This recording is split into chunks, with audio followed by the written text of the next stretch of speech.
Bonjour. Les naufragés du Vaguer de David Crane.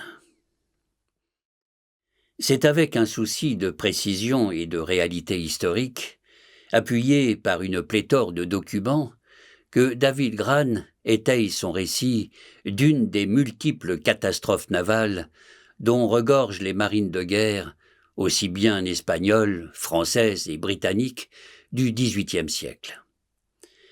Ces champs de bataille, en modèle réduit, où aucune échappatoire n'était garantie, s'affrontent en des actions des plus sanguinaires et dévastatrices, éclatant et broyant les chairs à coups de canon et de mousquet.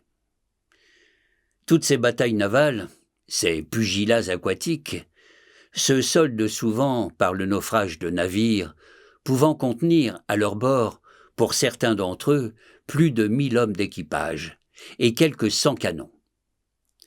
Le récit de David Crane s'est posé sur l'un des bâtiments qui, lors d'une mission secrète, naviguant au Cap Horn pour rejoindre l'océan Pacifique, se fait envelopper par une tempête démentielle. Le navire, pauvre construction humaine, se fait balloter en tous sens par les éléments déchaînés, pour enfin terminer son calvaire sur les premiers écueils d'une île détergée par les vents et les pluies sur fond de froid glacial. Le choc est terrible. Le navire se brise et se brise aussi des vies. Sur les 250 hommes d'équipage, 105 périrent dans cet apocalyptique naufrage.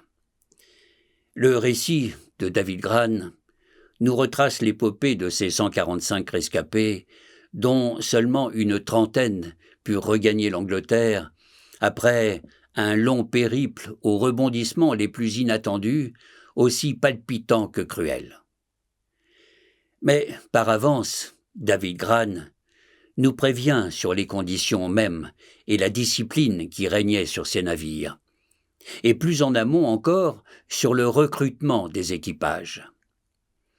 Outre les officiers, les soldats du bord, la Royal Navy, n'ayant pas encore institué une marine professionnelle, il fallait bien des hommes pour parer à la manœuvre. Afin de pallier le manque d'effectifs, gredins, alcooliques, assassins et autres vagabonds faisaient de bonnes recrues. Et en cas de coup dur, tout ce petit monde savait au moins se servir, lors des sanglants abordages, d'un sabre ou d'un pistolet. Seule donc une discipline de fer à bord de ces navires pouvait régenter la bonne marche de ces vaisseaux titanesques. S'endormir pendant son quart était synonyme de peine de mort. Coups de fouet et fonds de cale agrémentaient joyeusement ces voyages au long cours. Alors, de vos mémoires, effacez les films en technicolor et autres récits légendaires de pirates et de nobles corsaires au grand cœur, auréolés de la beauté romantique des images en Panavision d'Hollywood. Ces films, qui relatent parfois l'injustice, l'humiliation, les faits les plus ignobles, ne sont que des promenades de santé pour papis et mamies en mal d'imaginaire.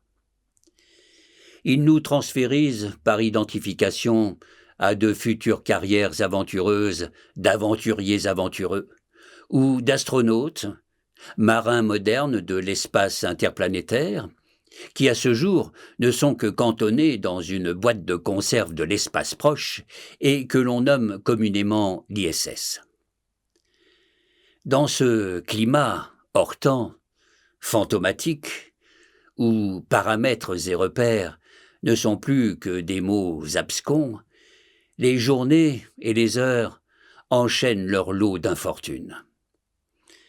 Le récit de David Crane nous entraîne dans une descente aux enfers lente mais certaine. Nulle lumière au bout du tunnel. C'est un déferlement d'impasses et de vacuité. Comme un dépouillement progressif, scriptise des idéaux, des vertus et autres grandeurs d'âme, de ce qui semble sous-tendre cette fine et fragile coquille civilisationnelle dont l'homme s'enorgueillit, se craquelle, s'efface, se dissout au rythme des pages. Alors, que va-t-il rester au juste qui puisse faire encore sens, qui puisse encore faire humanité? David Grann nous entraîne dans une lecture passionnée tout en nous rapprochant de nous-mêmes. Béquillés par les individus qui ont réellement vécu cette tragédie et dont la forte présence éclaire notre conscience, le récit des naufragés du Vaguer nous amène à nous interroger sur notre profonde nature et sur notre nature tout court. Bonne lecture.